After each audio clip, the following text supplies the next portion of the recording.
دنیا میں سب سے زیادہ دولت اس کے پاس ہے جس کی ماں زندہ ہے۔ ماں نہ ہو تو ہجوم میں بھی تنہائی محسوس کرتا ہے۔ ماں کا مقدس چہرہ بچے کے لیے کل کائنات ہے۔ شرط لگی تھی دنیا کو ایک لفظ میں لکھنے کی، لوگ کتابیں ڈھونڈتے رہے، میں نے ماں لکھ دیا۔ ماں کا حق ادا کرتے رہو، قسم ہے اللہ کی، اگر تم اپنا گوشت کاٹ کر اسے دے ڈالو تب بھی اس کا حق ادا نہ ہوگا۔ دنیا کی سب سے بڑی نعمت ماں ہے۔ ماں کے سوا دل کو کوئی دلاسا نہیں دیتا۔ اللہ ہم سب کی ماؤں کو سلامت رکھے۔ جو مانگو دے دیا کر اے زندگی، تو میری ماں جیسی بن کے دیکھ۔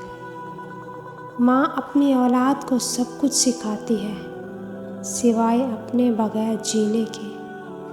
ماں سے کبھی شکوہ نہ کرنا کہ انہوں نے آپ کو کیا دیا، شاید ان کے پاس بھی ساری زندگی یہی تھا۔ ماں انمول ہے، اس کا کوئی مول نہیں۔ ماں محبت، شفقت، عبادت وہ لفظ ہی نہیں اترا جس سے تجھے لکھوں۔ ماں کی دعا وقت تو کیا نصیب بھی بدل دیتی ہے۔ محبت کے 100 حصے کیے جائیں تو 99 حصوں کی حقدار ماں ہے۔ اللہ نے ماں کو ایسا رتبہ دیا ہے کہ ماں کو مسکرا کر دیکھنا بھی عبادت ہے۔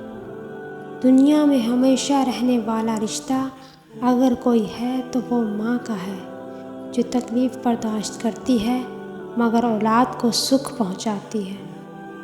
ماں زندگی کے تاریک راہوں میں روشنی کا مینار ہے۔ ماں تیری خوشبو مجھے کہیں نہ ملی، میں نے پھول سارے خرید کر دیکھے۔ خالق کے بعد جس نے مکمل کیا مجھے، اہل جہاں سنو وہ میری ماں کی ذات ہے۔ اللہ نے ماں کو ایسا رتبہ دیا ہے کہ ماں کو مسکرا کر دیکھنا بھی عبادت ہے۔ ماں کی ایک عادت خدا سے بہت ملتی ہے، دونوں ہی معاف کر دیتے ہیں۔ جب تک ماں زندہ ہو دعاؤں کا سلسلہ نہیں رکتا۔ اللہ پاک سب کی ماؤں کو سلامت رکھے۔